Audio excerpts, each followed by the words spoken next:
10મો परम भक्ति अधिकार गाथा 134 થી 140।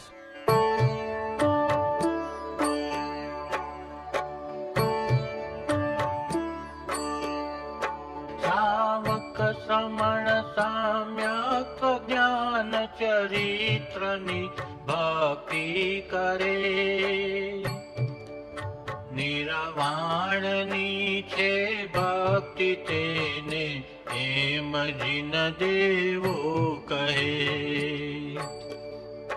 वड़ी मोक्ष कत पुरुषोत्तमो गुण भेद जानी ते मनी,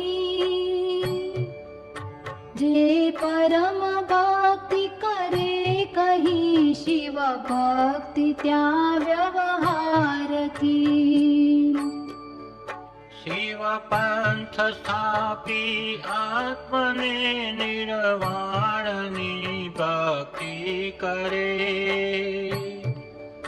ते कारणे असहाय गुण निज आत्मने आत्मावरे।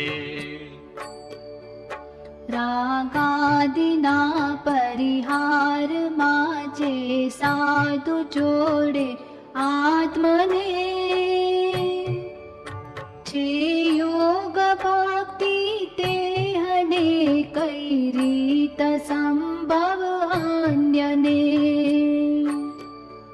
सगळा विकल्प अभाव माजे साधु जोड़े आत्मने,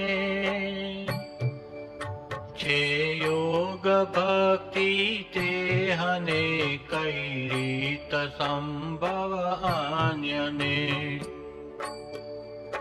विपरीत आग्रह छोड़ीने जैनाभिहित तत्वो विषे,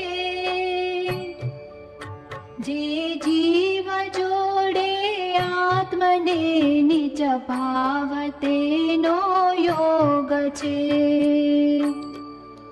वृषभादि जिनवर ए रीते करी श्रेष्ठ भक्ति योगनी,